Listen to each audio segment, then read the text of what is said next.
지난 시간에 신앙 강좌를 시작하면서 이제 그 공산주의에 대해서 살펴보기로 말씀을 드렸습니다. 그래서 오늘 공산주의에 대해서 좀 살펴보고, 공산주의 유물론이죠.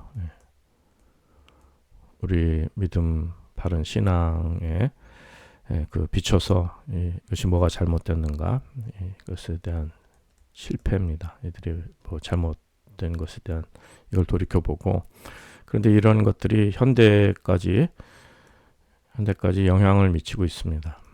지금 그 공산주의 하는 나라들은 없지만 이러한 것들이 현대 영향을 미치는데, 그 이유가 뭐냐면은 그 자본주의의 모순 때문에 그런 거예요.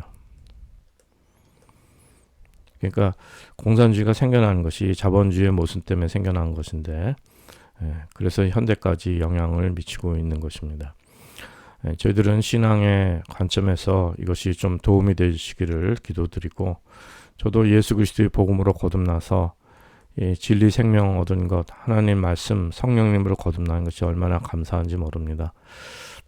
이것을 몰랐을 때, 젊을 때 잠깐 이런 데에 빠진 적이 있는데, 그래서 이것을 좀 신앙 간증으로 드리고, 저희들의 영의 분별이 필요할 때입니다. 요즘에 더군다나 현대 영향이라는데 지금 상당히 급속히 변화하는 시대인데, 이걸 뭐 옛날에 한 세기 전 걸 뭐하러 이것을 지금 알아보냐, 무슨 지식을, 이것을 뭐 우리가 얻기 위한 것, 그런 것이 아니라, 오늘 영의 분별을 위해서 역사적인 이러한 흐름 속에서 이런 것을 일관되게 저희들 볼 수 있는 은혜가 있었으면 좋겠습니다.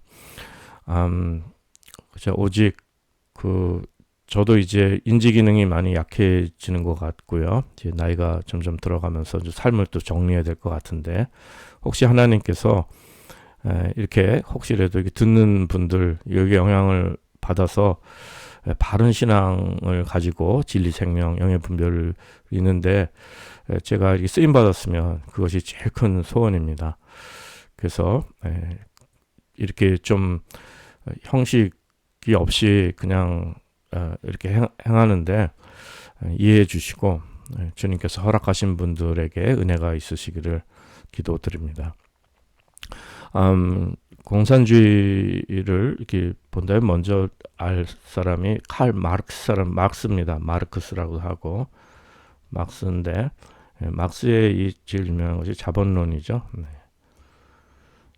자본론인데 뭐 저도 여기에 대해서 깊은 지식은 없습니다. 굉장히 난해하고 또 상당히 이해가 어려운 책입니다. 이런 막스 경제학에 대해서는 김수행 교수라고 과거에 있었는데, 한국에서는 이것이 금서고 제대로 공부를 하지 못하겠는데, 그래도 김수행 교수가 같은 분이 계셔서 이제 막스 경제학은 이분이 아주 권위자였던 것으로 기억이 됩니다.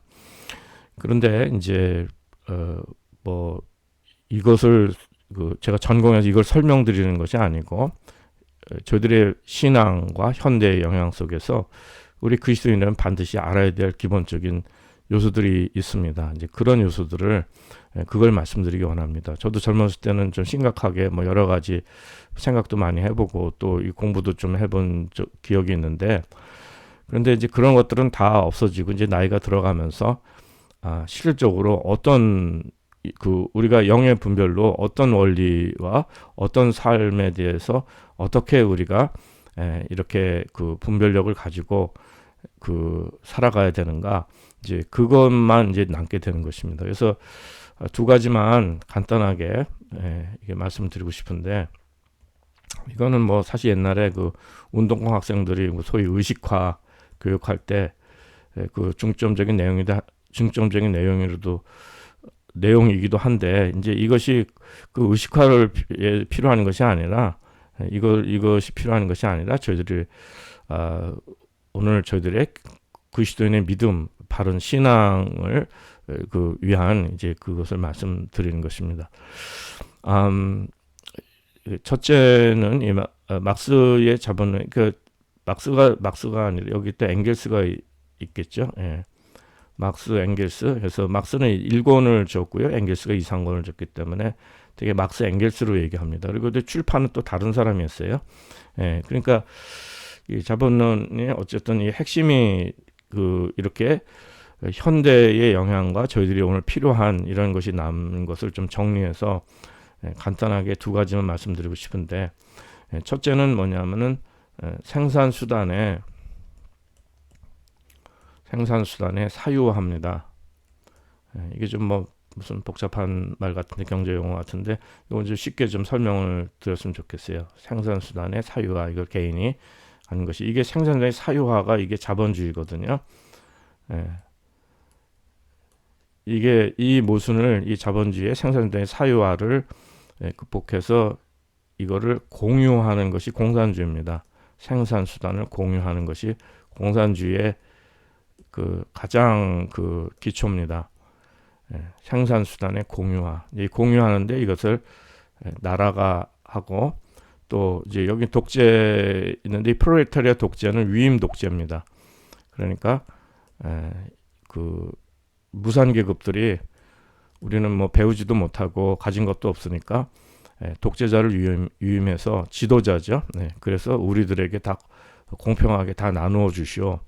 그래서 이런 그 평등을 이제 추구하는 이제 이런 그 정치 체계가 이제 공산주의입니다.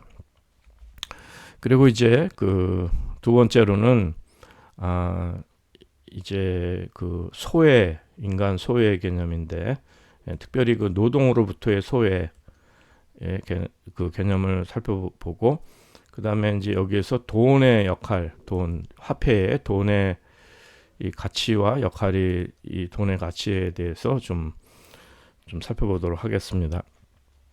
이게 소외라는 개념은 철학적인 거잖아요. 근데 사실은 19세기까지는 막스뿐만 아니라 옛날에는 뭐 철학자, 수학자 뭐 이런 것이 다 분리되지 않고 한 사람이 다 연구하기도 했어요. 예술도 그렇고 막 이렇게 이제 20세기 들어서 이제 이런 것들이 다 이렇게 분리되기 시작했는데, 이때까지만 해도 철학, 경제라는 것이 그 철학하고 같이 있게 된 것입니다. 이걸 정치경제학이라고 이제 얘기를 하고요.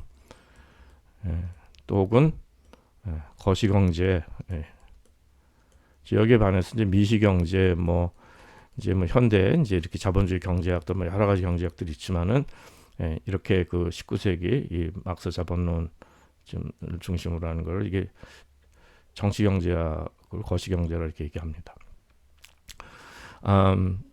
그래서 굉장히 이 내용들이 굉장히 철학적이고, 이 어떤 그 난해한 내용들이 좀 있습니다.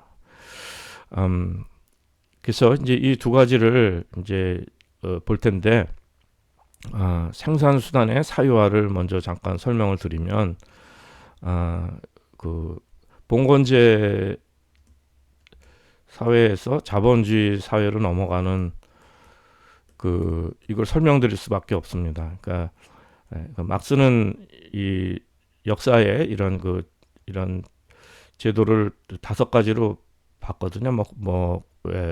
노예제 사회 있고, 원시 공동체 사회 있고, 뭐 자본주의, 공산주의 뭐 이렇게 해서 5가지인데, 특별히 이제 봉건제에서 자본주의 넘어가는 요것만 잠깐 보면서 여기서 어떤 일이 일어나는가 이제 보도록 하겠습니다.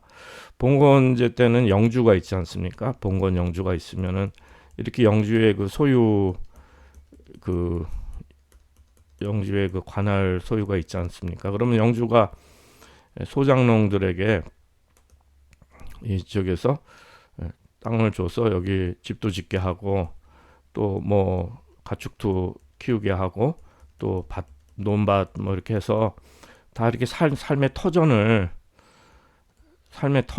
이렇게 주고, 이제 여기서 열심히 일해가지고 어느 정도 소산의 세를 받고 한 것입니다. 그러니까 소장농은 자기가 노력한 대가를 받고 이제 세를 주고 자기가 이렇게 살아가게 되었는데, 이제 자본주의가 생겨난 건 뭐냐면, 여기 이제 산업혁명이 일어난 거죠. 산업혁명. 1차 산업혁명이 일어났을 때, 지금 뭐 4차, 5차까지 지금 혁명이 일어나고 그랬는데, 보통 얘기하는데, 이때 증기 그 통해서 이제 증기기관 기계가 생겨나가지고 공장이 이렇게, 좀 죄송합니다. 엉터리를 그려서 뭐 굴뚝들이 있다면은 공장들이 이렇게 가동하게 된 거예요. 뭐 연기도 막 나고 막 공해가 심한데도 뭐 상관도 없이 그냥 공장에 이 기계가 얼마나 신기해요. 그러니까 대량 생산하니까 기계가 막 이제 물건들을 찍어내는 거예요. 만들어내는 거예요. 기계로 톱니바퀴 뭐 기계 컨베이어 하여튼 뭐 이렇게 컨베이어 벨트 뭐 이렇게 해가지고선 막뭐 하여튼 공장에서 이렇게 뭐 기계를 통해서 물건들을 만들어 내는 이제 이런 시대가 이제 오게 된 이 혁명 산업혁명이 그렇게 된 거죠. 그게 자본주의 시대가 도래됐는데, 근데 자본주의 시대에 이 공장이라는 것이 이게 이제 이게 생산 수단으로 이해하시면 됩니다. 생산 수단이 이것이 공장을 이해하시면 되고, 근데 이거 사유화라는 것은 이 공장 주인이 있잖아요. 소유주, 사장, 뭐 이 공장주, 이, 이 소유주를 개인이 이걸 갖고 있는 개인이 이 공장을 갖고 있으면은 이제 그걸 생산수단의 사유화를 얘기하는 것입니다. 자본주의 모순지가 생겨났다는 거예요. 근데 이게 왜 그렇게 큰 문제가 됐냐면은 이제 봉건제 사회 때 예를 들면 소장농이 이제 농사를 짓다가 이제 농기구가 필요합니다. 뭐 예를 들면 이제 삽이 필요해요. 삽이 망가져 삽을 이제 새로 사야 되는데 이때까지는 자본주의 산업혁명 전까지는 간의 수공업이었지 않습니까? 그러니까 이제 이 삽을 열심히 만들어 갖고 뭐 쇠도 뭐 이 대장간에서 치고 뭐 나무도 베다가 다듬고 손잡이도 만들고 해서 간헐수공업으로 열심히 만들면 이게 굉장히 노력도 많이 들고 애를 많이 쓰니까 이 소장농 자기가 예를 들면 쌀을 뭐 한 가마를 뭐 이렇게 갖다가 주고선 이걸 바꾼 거예요. 그렇죠? 네, 바꿨는데 여기 이제 이게 뭐냐면은 화폐가 돈으로 이것을 화폐로 바꾸지 않겠습니까? 돈으로. 그러니까 이 봉건제까지만 해도 이게 삽하고 저 쌀하고 이걸 바꾸는 거, 이 돈의 역할은 뭐냐면 교환 가치가 있는 것이 교환 가치. 이걸 교환할 수 있는 교환 가치가 있었던 거예요. 그런데 공장에서 삽을 뭐 한두 개가 아니죠. 막 수십 개, 수백 개, 뭐 수천 개를 마구 막 삽을 찍어내는 거예요. 만들어내고 가격도 더 싸요. 그러니까 뭐 막 만들어내니까. 그러니까 여기 그 농사 짓는 사람들은 여기 이 사람한테 살 필요가 없고 여기 싼 데 가서 사지 않겠어요? 더 싼 가격에.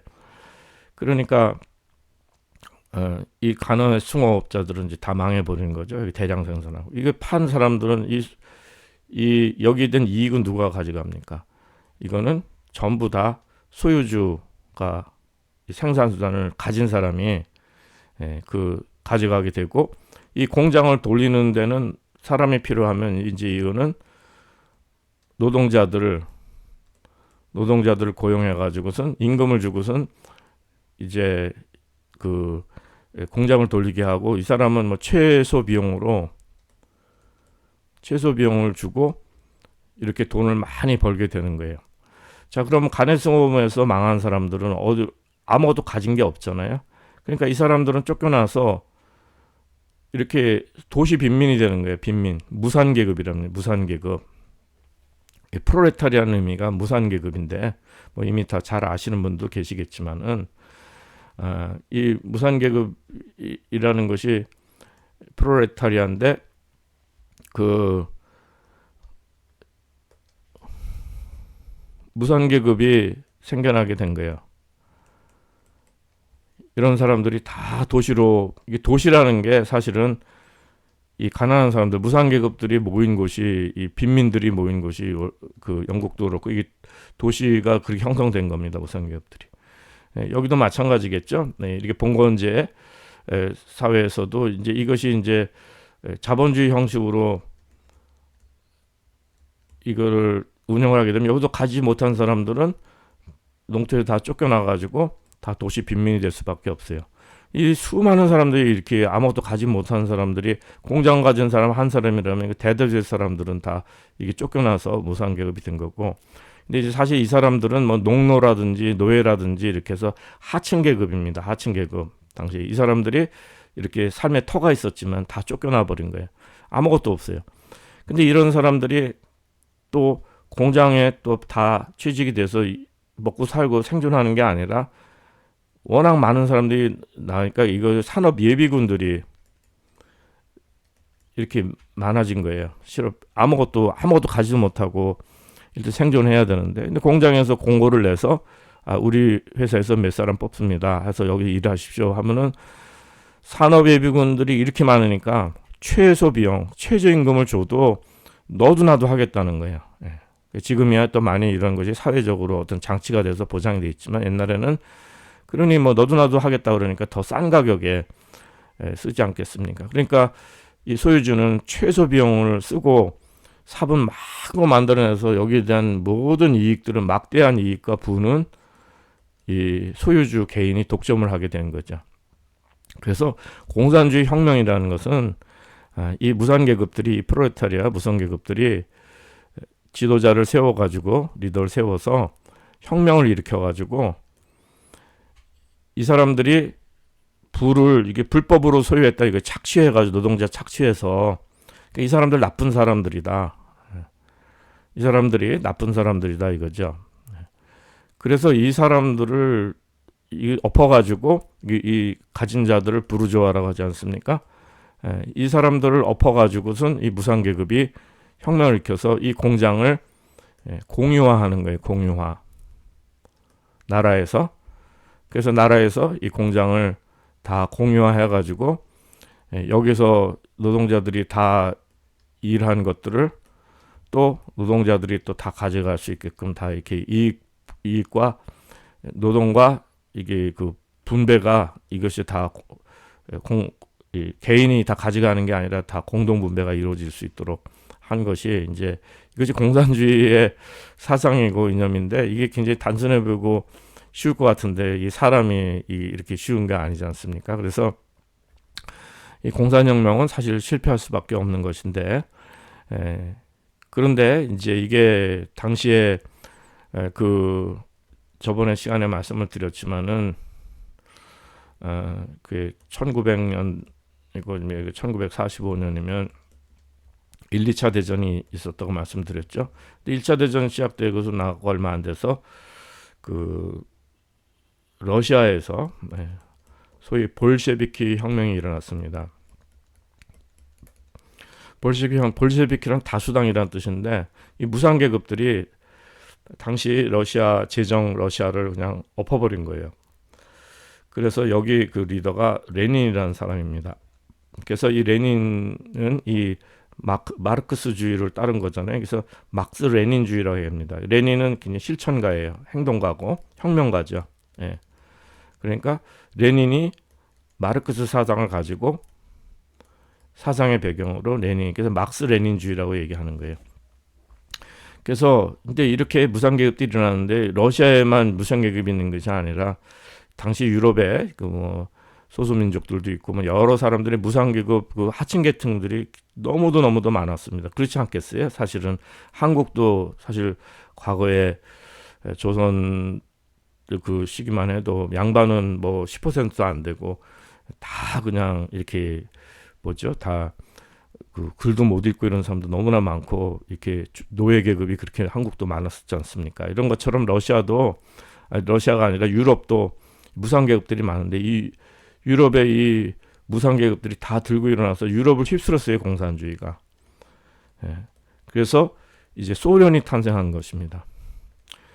어떤 분들은 이 소련하고 러시아하고 그 아직도 이제 이거를 같은 것으로 생각하시는 분이 있는데, 러시아하고 소련은 다른 거 잘 아실 것입니다. 소련이라는 것은 소비에트 유니언이잖아요. 소비에트 유니언인데, 이건 소비에트라는 말씀은 그 평의회, 그 회의라는 거예요. 그 평의회. 그리고 유니언은 이거 뭡니까? 연합이죠. 예. 그러니까 소련 연합입니다. 소비에트 연방 연합 해갖고선 소련이 되는데, 이건 러시아뿐만 아니라 러시아를 주축으로 해서 유럽의 공산주의 국가들을 다 소비에트 유니언, 그러니까 소련이라고 얘기한 것입니다. 그러니까 사실은 공산주의는 그 기본은 사실 세계 공산주의예요. 세계 공산주의.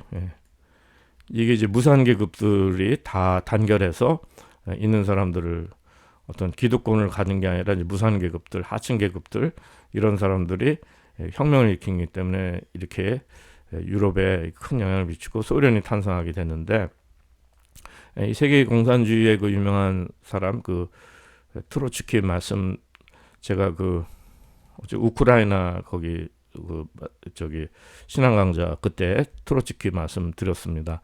이 우크라이나 출신인데, 요 레닌 후에 이게 스탈린이죠. 예. 예, 스탈린이 그 트로츠키를 숙청해 버렸죠. 예, 숙청해 버리고, 그리고 이제 뭐 그 우크라이나 곡창지대잖아요. 예, 곡창지대 이게 다 곡물 다 수탈해가 가는 거죠. 가서 다시 재분배를 해야 되는 재분배는 안 되고 수탈만 해갔으니까 여기서 수백만이 굶어 죽은 거죠. 막 길거리 시체가 늘 질비하고 뭐 이제 이렇게 홀로도모르의 이제 사건도 막 생겨난 것입니다. 그뿐만 아니라 이제 스탈린은 이런 학정과 이 스탈린의 행한 이 악행들은 말할 수 없어요. 스탈린 통해서 이 독재가 얼마나 무서운가, 괜히 이게 낭만적으로 무슨 위임 독재라고 해갖고선 될 일이 아니고, 그래서 이 공산주의 실패가 사실은 스탈린 이후에 그 유럽에서 이제 많이 반성을 하게 되고, 2차 대전 이후에는 이제 지난 시간에 말씀 잠깐 드린 것처럼 네오막시즘이나 헤겔 좌파들이 인간 중심주의로 이렇게 통합이 되는 이제 이런 식이 되고, 이제 공산 국가들은 계속 막스 레닌주의를 그 유지하고 그러다가 결국 이제 그 소련이 그 해체가 되죠. 네. 그래서 하여튼 이렇게 그 이런 상황이 있는데, 이제 이것이 이제 생산수단의 사유화, 자본주의를 이제 이렇게 공유하는 공산주의의 무상계급들이 이렇게 그 혁명을 일으켜서 이거 다 뺏어가지고 근데 그냥 뺏은 게 아니라 이 사람들 나쁜 사람이라 정죄를 하는 거죠. 나쁜 사람들을 정죄해가지고 정당하다고 생각하는 거예요. 그렇게 해서 이제 이렇게 공산혁명이 일어난 걸 말씀하는 겁니다. 자, 그 다음에 두 번째로 이 소외에 대해서 생산수단의 사유는 잠깐 말씀드렸고, 소외에 대해서 말씀드리는데, 노동으로부터 소외, 이거는 말씀드렸는데, 이건 뭐 금방 이해하실 거예요. 이때는 간의 숭업 때는 삽을 만들면 이 삽을 만드는 이렇게 이런 노력과 대가를 이렇게 쌀을 한 포대를 한 가마를 받으면서 교환 가치를 통해서 충분히 노동의 대가를 받고 노동으로 소외당하지 않았는데, 여기는 노동자가 이 삽을 만드는 거 아니잖아요. 기계가 만들어주는 거니까 노동자는 그냥 자기 노동력을 팔아갖고 최저임금에 자기 노동력을 팔아버리는 거예요. 그러니까 이것이 노동의 대가를 제대로 받질 못하고 자신을 노동력을 팔 수밖에 없어서 노동부터 소외를 된 것입니다. 그리고 이뿐만 아니라 이제 이 소유주도 이 노동하지 않고 그냥 돈을 버는 거잖아요. 돈을 기계가 벌어주고 이 사람들 그 노동자들 고용해 갖고 하는 거니까 돈을 버는 그 일이 돼버린 것입니다. 그러니까 이 돈의 가치가 이제는 교환 가치만 있는 게 아니라 돈을 벌으니까 돈이 이게 뭐 잉여 가치도 있고 뭐 축적하는 가치도 있고 또 무슨 뭐 사용 가치도 있고 여러 가지 가치들이 많이 생겨나서 돈을 버는 세상이 되게 된 것입니다. 이것은 이 두 가지 일들은 지금까지도 이 생산수단의 사유화가 소외, 이 돈의 가치의 문제들, 이런 것들은 지금까지도 이 모순으로 계속 작용하고 있어요. 쉽게 어렵지 않게 볼 수 있습니다. 생산수단 사유화, 이건 여러분 이민 오시면은요, 되게 처음에 고생해서 돈 좀 벌면은 가게 열라 그러잖아요. 돈이 생기면은 자본 모아서. 이게 생산수단을 사유화하는 거예요. 그렇지 않고 평생 헬퍼만 해서는 못 삽니다. 이거 돕는 여기 고용된 헬퍼만 하고 어떻게 살아요? 저희 집 사람도 한 10년 정도 이렇게 미니멈 웨이지로 최저임금 노동을 10년 했는데, 뭐 10년 지나도 뭐 오르는 것도 없고 대우해 주는 것도 없고, 그냥 사람은 그냥 자본주의 사회에서는 그냥 착취의 대상이죠. 노동력 팔 수밖에 없는 거니까. 그러니까 사람은 생각하지 않아요. 물론 복지가 좀 발전돼서 뭔가 있다고 그러지만은 쉽지는 않습니다. 제가 과거에 임상목회 때 여기 병원에 이렇게 보면은 동구권에서 와가지고 아무것도 가지 못한 사람이 노동하고 건설하고 막 애를 쓰는데 버는 대로 또 그 생활을 해야 되잖아요. 그러니까 예, 재산은 모으지 못하고 오히려 빚도 늘어나고, 그래서 걷다 병 얻어갖고 하니까 이 사람 이제 비참한 사람들도 많더라고요. 그러니까 이 자본주의가 아무리 복지가 잘 된 사회라도 항상 그 밑바닥에 무상계급 아무도 가지지 못한 사람들은 이게 도태될 수밖에 없는 이런 현실이 아직도 상존하고 있는 거예요. 이게 자본주의 원리입니다. 돈의 가치 이것도 마찬가지죠. 노동의 소외도 과거에 한국에서 뭐 그런 기사도 읽어본 적이 있는데 같은 학교, 같은 반, 뭐 같은 또 뭐 같은 대학 뭐 다 같이 이렇게 나왔고 오히려 굉장히 성실한 친구가 있었답니다. 이 성실한 친구는 열심히 이제 공부해서 대학 졸업해서 회사 들어가고 월급 받고 또 가정도 꾸리고 돈에 욕심 부리지 않고 성실하게 저축해서 살아가는데 이 사람은 빚만 지고 그렇게 열심히 사는데 빚만 지고 나중에 파산하거나 어려움을 계속 가난의 어려움을 겪는 거예요. 그런데 뭐 이렇게 성실하지 않았던 친구인데 수완이 좋았고 재테크를 잘한 친구는 뭐 성실하지 않더라도 돈을 버니까 집을 샀다가 팔면 뭐 또 차익이 생기고 또 그거 갖고 또 돈을 벌고 해갖고 돈놀이를 해가지고선 부자가 됐다는 거예요. 근데 한국은 사실은 성실하게 일해갖고선 성공하기 힘든 사회고 이렇게 일종의 도박 사회이지 않습니까? 이런 투기 사회고 이런 사람들이 부자가 되고 돈을 버는 형식이죠. 그러니까 이것이 사실은 천민 자본주의의 이런 모습들이 이제 그런 게 비춰지는 것인데, 이제 이런 것들을 이제 말씀하는 것입니다. 이제 이런 것들이 아직까지도 이제 있는 거예요. 근데 저희들은 이제 이런 건 알지만 하나님께서 저희들 삶 속에서 저희를 인도해 주시고 또 저희 집사람도 같이 기도하면서 하나님께서 지켜주시는 삶을 인도함 받고 또 우리 무산계급들의 이 고통과 고난을 또 같이 동참하는 또 이러한 그 삶의 경험을 또 영광스럽게 생각합니다. 어쨌든 이렇게 그 생산 수단의 사유와 소외, 노동의 돈 가치 이런 문제들이 현대까지도 이제 영향을 이렇게 미치게 되고 이 자본주의의 모순은 아직도 있는 거예요.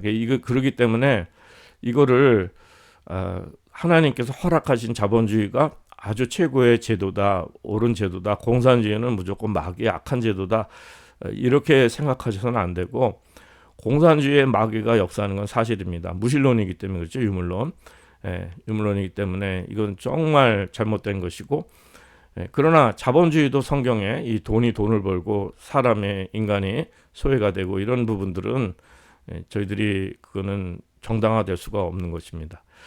이거는 사실 막스가 이미 잘 지적을 하는 거예요. 사실 유물론의 탄생이라는 것은 이제 유물론을 좀 보겠는데 이제 유물론을 좀 보시다면은 좀 올려서 죄송합니다. 제가 너무 이렇게 좀 깔끔하게 하지 못하고 유물론을 보신다면은 이제 사회 구조를 보통 어떻게 보냐면은 이제 상부 구조, 하부 구조 이제 이렇게 봅니다.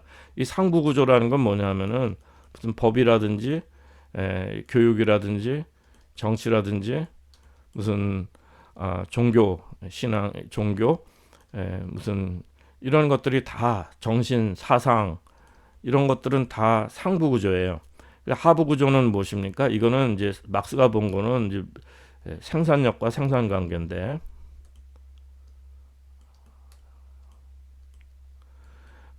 근데 이제 헤겔까지 지난 시간에 말씀을 드렸죠. 그 데카르트부터 그 유럽의 합리론 이런 것은 정신을 중요시 여긴다 그랬지 않습니까?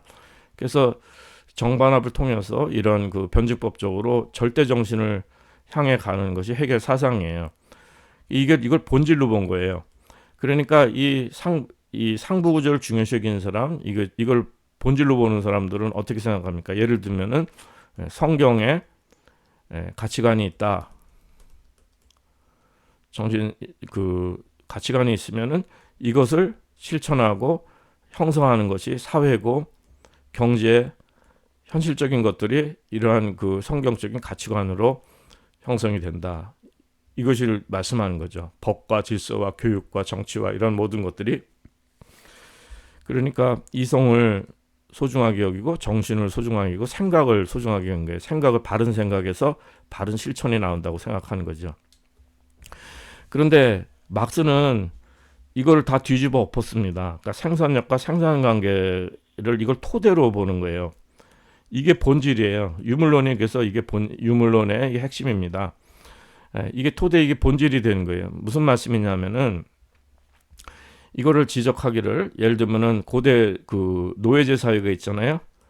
노예제 사회가 있으면 노예들이 있습니다. 이게 생산력과 생산관계가 이제 노예제 사회의 현실이거든요. 그러니까 이것을 정당하기 위한 정치제도가 있었다는 얘기예요.